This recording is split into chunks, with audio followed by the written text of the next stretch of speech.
Assalamu alaikum. In this video, we'll be studying multiplication law of probability and independent events. अच्छा, before starting this, मेरे जहन में ख्याल आया कि आपको एक चीज़ और यहाँ मुझे नोटिफाई करा दूँ साथ साथ कि हमने जो लास्ट वीडियो में addition law of probability and mutually exclusive events किए थे और इसमें हम लोगों ने कार्ड्स की एग्जांपल देखी थी और इसमें हमने कैलकुलेट किया था कि जी प्रोबेबिलिटी कि एस हो और किंग हो, तो हमने इसकी प्रोबेबिलिटीज़ को ऐड किया था। एस और किंग बेसिकली ये दोनों म्यूचुअली एक्सक्लूसिव इवेंट थे। अक्सर ऐसी एक सेंटेंस आती है सॉल्व करने के लिए कि जिसमें आपसे कहा जाता है कि what is the probability of getting neither S nor king, मतलब ना तो एस हो और ना किंग हो। तो इसकी प्रोबेबिलिटी को निकालने का सही तरीका ये होता है कि आप वन में से माइनस कर दें प्रोबेबिलिटी ऑफ एस और किंग जो आपने यहाँ कैलकुलेट की थी, विच वाज 8/52। सो अगर यहाँ इसको ऐसे कर लिया जाए 1 माइनस 8 आउट ऑफ 52, तो you can take the LCM 52 because sum of the probability 1 होता है। तो इसमें से प्रोबेबिलिटी ऑफ एस और किंग अगर माइनस कर दें तो इस बात की प्रोबेबिलिटी आ जाएगी कि ना एस हो ना किंग हो।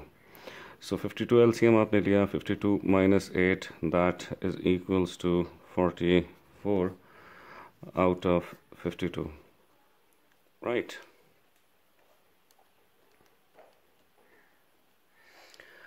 इफ यू नोटिस कि इस डायग्राम में अगर आप देखें टोटल 4 किंग थे और 4 ही आपके पास एस थे, राइट। तो अगर इन 52 कार्ड्स में से, इन टोटल 52 कार्ड्स में से अगर आप ये किंग और एस अगर हटा देते हैं तो आपके पास टोटल कितने कार्ड्स बचेंगे? मतलब आपने 4 किंग माइनस कर दिए और 4 एस माइनस कर दिए, so the answer is 44 cards, right. So 52 minus 8 44। Basically इसी तरह से यहाँ पे जो आंसर आया आपका वो 44 आउट ऑफ 52 डेवलप हो गया। You can simplify this further, I am not doing it. So इसी तरह से जैसे ये था कि हार्ट और डायमंड ये भी दो म्यूचुअली एक्सक्लूसिव इवेंट थे। अगर आपसे सवाल यहाँ पे ये किया जाता कि what is the probability of getting neither heart nor diamond, तो इस बात की प्रोबेबिलिटी भी आप ऐसे निकाल सकते थे कि 1 माइनस प्रोबेबिलिटी ऑफ हार्ट और डायमंड जो आपने यहाँ पे कैलकुलेट की थी 26/52, वो तो 1 माइनस 26/52, या इसका सिंप्लीफाइड वर्जन 1/2 था, तो 1 माइनस 1/2 कर दे तो even you'll get 1/2। And you know very well that heart और डायमंड, यस, हार्ट और डायमंड के अलावा जो हमारे पास ऑप्शंस बचेगा वो ऑप्शन क्या होगा? वो ऑप्शन ये होगा कि अगर आप हार्ट और डायमंड हटा दें तो आपके पास स्पेड और क्लब बचते हैं, that's 13 and 13 makes 26।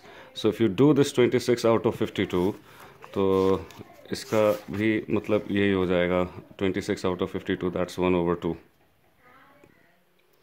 So I guess आपको ये बात समझ आ गई होगी।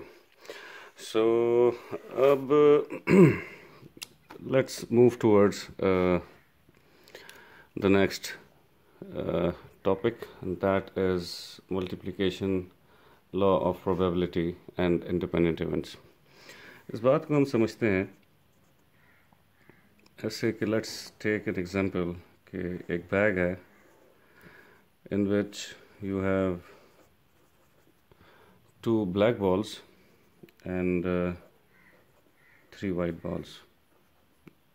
2 ब्लैक बॉल्स हैं आपके पास और 3 वाइट बॉल्स हैं। इन total you have 5, right. And experiment कुछ इस तरह का है कि आपसे कहा जाता है कि जनाब 2 balls are drawn with replacement.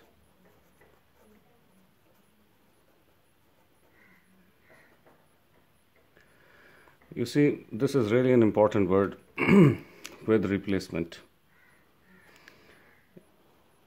इसका मतलब ये है कि जब आपने पहली बॉल निकाली तो दूसरी निकालने से पहले उसको बैग में वापस रीप्लेस कर दिया, मतलब उसको वापस रख दी. सो अगर हम इसके आउटकम्स चेक करें इस एक्सपेरिमेंट के, कि जब आप पहली बॉल निकालेंगे तो इन total you have 5 outcomes, right. आपके पास 5 आउटकम्स हैं. और जब आप सेकंड बॉल निकालेंगे, क्योंकि पहली बॉल आपने वापस रीप्लेस कर दी है बैग में, तो you have again 5 outcomes. So in total you have 25 outcomes, right. You have in total 25 outcomes. अब अगर इसको मैं पॉसिबिलिटी डायग्राम में रिप्रेजेंट करूं तो इसकी डायग्राम कुछ इस तरह की बन सकती है. If I am going to make a possibility diagram,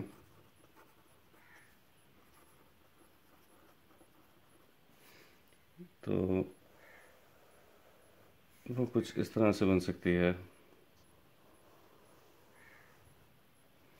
कि आपने जब फर्स्ट बॉल निकाली तो उसमें से दो तो ऑप्शंस थे कि 2 ब्लैक आ सकती हैं, और 3 ऑप्शंस थे कि आपके पास वाइट बॉल आ सकती है. और जब आपने सेकंड बॉल ड्रॉ की तो ऐसा ही था कि आपके पास 2 ब्लैक आ जाएं और 3 वाइट आ जाएं. तो 5 आउटकम्स पहली बॉल के भी थे, 5 आउटकम्स दूसरी बॉल के भी थे. So in total you have 25 outcomes. अगर हम इसको डॉट से रिप्रेजेंट करें 25 आउटकम्स को, तो ये काम आपने पहले भी किया है, तो आपको अंदाज़ा है कि इसमें 25 डॉट्स बन जाएंगे जो इन 25 आउटकम्स को रिप्रेजेंट करेंगे. And if in this question अगर आपसे सवाल किया जाता है, लेट्स से मैं यहाँ पे 2 इवेंट इंट्रोड्यूस कराऊँ कि X is the event that first ball is black,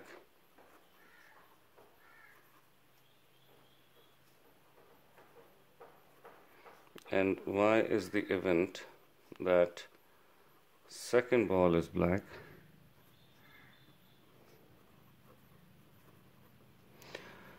So इसका मतलब, और अगर आपसे यहाँ पे सवाल पूछा जाता है कि what is the probability of getting X and Y,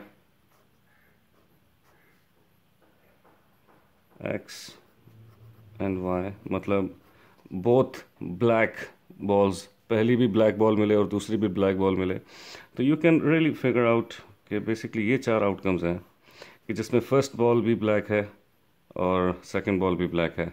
तो बेसिकली इस बात का जवाब आप जो दे सकते हैं from this possibility diagram is 4 out of 25. In total 25 outcomes में से एक्स एंड वाई की जो प्रोबेबिलिटी है वो 4 आउट ऑफ 25 है. लेकिन यहाँ एक ज़रा पॉज दें और ज़रा सोचें कि लेट्स से कि ये ब्लैक बॉल्स 2 नहीं होती, लेट्स से 20 होती हैं, और वाइट बॉल 3 नहीं होती, लेट्स से 30 होती हैं. तो मतलब इन टोटल आपके पास 50 आपके पास आउटकम होते हैं जब आप पहली बॉल ड्रॉ कर रहे होते हैं. And in this experiment if 2 balls are drawn with replacement, so आप समझ सकते हो कि 15 to 50, फिर 5 5 25, 2 5 0 0, तो आपके पास 2500 आउटकम्स बन जाते हैं. So of course I'm not going to draw the possibility diagram for it. I'm not going to make these 2500 dots on the diagram. That is going to be too lengthy. For that we need an alternate approach. And what we do, we make a probability tree. हम इसी experiment को हम एक probability tree से represent कर सकते हैं.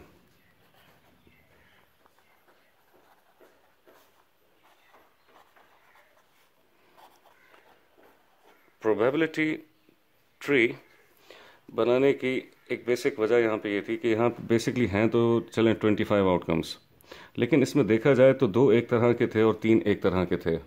यहाँ भी 2 एक तरह के थे और 3 एक तरह के थे। So this give me the idea कि इसको कुछ ऐसे रिप्रेजेंट किया जा सकता है कि जब आप पहली बॉल ड्रॉ कर रहे थे तो टाइप एक्स आउटकम्स की 2 ही थी। या तो ये था कि आपके पास जो पहली बॉल आ रही है वो ब्लैक हो सकती थी या वो वाइट हो सकती थी। और ब्लैक आने की probability, when you have this experiment with you, कि ब्लैक आने की जो प्रोबेबिलिटी थी वो हम जानते हैं कि ब्लैक 2 थी आउट ऑफ 5। तो बेसिकली इसकी जो प्रोबेबिलिटी है, मैं अगर यहाँ पे इसको लिख दूँ 2 आउट ऑफ 5, और जो वाइट की प्रोबेबिलिटी है वो थी 3 out of 5। Right, this happen when you draw the first ball. जब आप सेकंड बॉल ड्रॉ करोगे तो इस ब्लैक के आने के बाद ब्लैक भी आ सकती थी, और इस ब्लैक के बाद वाइट भी आ सकती थी, और इस वाइट के बाद ब्लैक भी आ सकती थी, और इस वाइट के बाद नेक्स्ट बॉल वाइट भी आ सकती थी। वेल, क्योंकि this happened when you draw the second ball, right, this happens with the first ball. क्योंकि आपने इस एक्सपेरिमेंट में बॉल को वापस रीप्लेस कर दिया है बैग में, तो दोबारा ब्लैक आए इस बात की अभी भी प्रोबेबिलिटी 2 आउट ऑफ 5 ही है। तो मैं अगर इनकी प्रोबेबिलिटीज़ यहाँ लिख दूँ 2 out of 5 and 3 out of 5, 2 out of 5 and 3 out of 5। So ये जो चीज़ इस वक्त आपके सामने बनी है, this is called probability tree, right. अब अगर आप इसमें probability of x and y calculate करें, अगर आप इसमें अब probability of x and y calculate करें,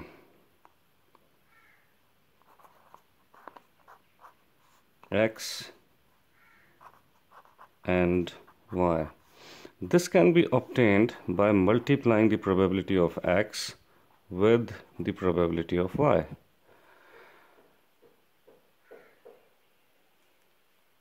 कैसे? कि probability of x मैं बताता चलूँ क्या इवेंट था। x था first ball is black, and y क्या इवेंट था, second ball is black, right.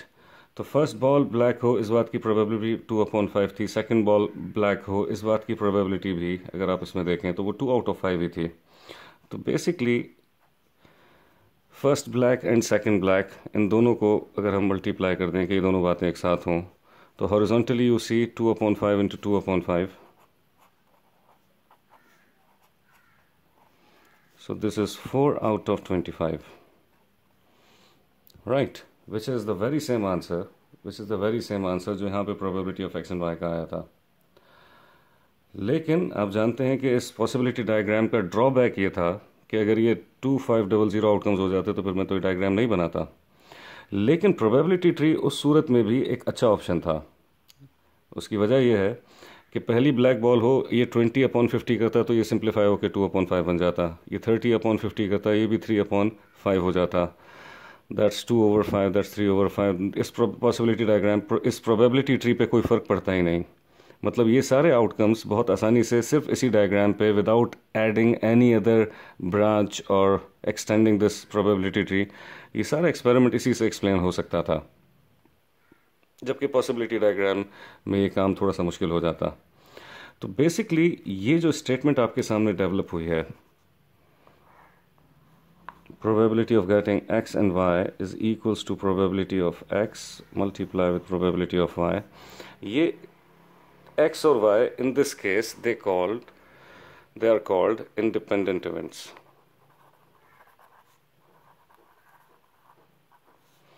Independent events, मतलब for any two events that are independent, तो they will follow this statement. अच्छा, ये इंडिपेंडेंट इसलिए हैं क्योंकि आपने यहाँ पे विद रिप्लेसमेंट के साथ इस एक्सपेरिमेंट को समझा था। विद रिप्लेसमेंट का मतलब ये था कि जब आपने पहली बॉल निकाली है तो आपने दूसरी बॉल निकालने से पहले उसको वापस बैग में डाल दिया है। इसका मतलब ये है कि दूसरी बॉल क्या आने वाली है इसका कोई ताल्लुक नहीं है कि पहले जो बॉल निकली थी वो क्या थी, क्योंकि जब आपने वो वापस बैग में डाल दी है तो दूसरी बॉल के आने की प्रोबेबिलिटी भी 2 आउट ऑफ 5 ही थी, वो चेंज नहीं हुई थी। क्योंकि एक्स हो ना हो, इसका वाई के होने या ना होने से कोई फ़र्क नहीं पड़ता, इसलिए probability of x and Y multiply होके probability of x and Y आप कैलकुलेट कर सकते हैं।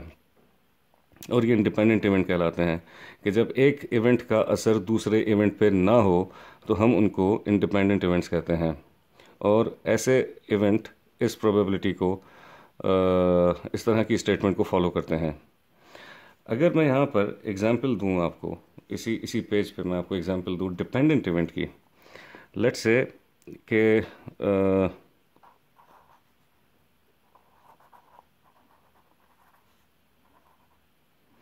Dependent events,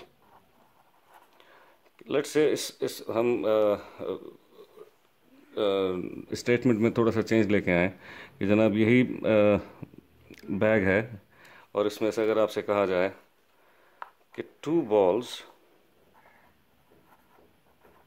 are drawn from the bag without replacement।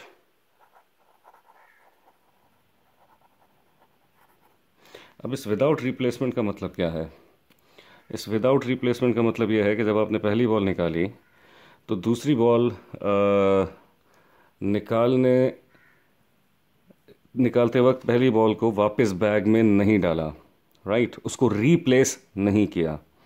तो अगर मैं इसका पॉसिबिलिटी, ये प्रोबेबिलिटी ट्री अगर डेवलप करूं तो इस प्रोबेबिलिटी ट्री में थोड़ी सी चेंज आएगी। आप देख सकते हैं इसका स्ट्रक्चर तो ऐसा ही होगा कि आपने पहली बॉल निकाली और फिर आपने दूसरी बॉल निकाली। जब पहली निकाली तो वो ब्लैक हो सकती थी या वो वाइट भी हो सकती थी, और दूसरी इस ब्लैक के आने के बाद ब्लैक भी हो सकती थी, वाइट भी हो सकती थी, और वाइट आने के बाद ब्लैक भी हो सकती थी और वाइट भी हो सकती थी।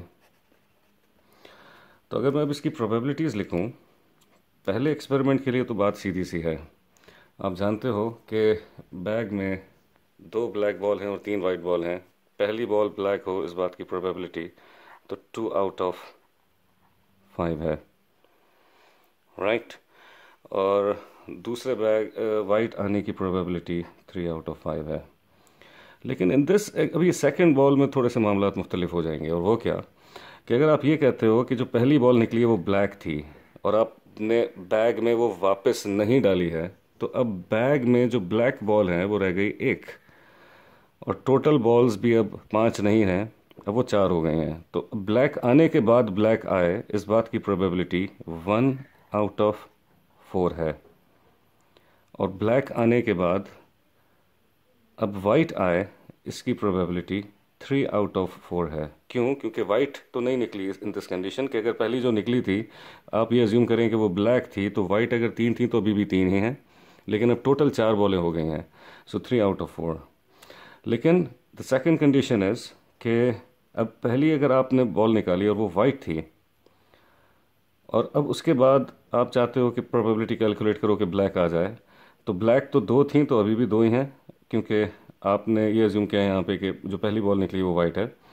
सो 2 आउट ऑफ 4, और वाइट आने के बाद वाइट आ जाए तो वाइट टोटल 3 थी, 3 में से 1 निकल गई, अब वो वापस बैग में नहीं गई, तो अब वाइट आपके पास 2 ही बची, तो 2 आउट ऑफ 4, राइट। अब आप यहाँ पे समझ सकते हो कि यहाँ पे probability of x and y 2/5 into 2/5 नहीं हो सकता, क्योंकि अब वाई जो इवेंट है कि सेकंड बॉल इज ब्लैक, अब ये इंडिपेंडेंट नहीं रहा एक्स के हिसाब से। उसकी वजह यह है कि सेकंड बॉल ब्लैक हो, इस बात की प्रोबेबिलिटी अब चेंज हो गई है।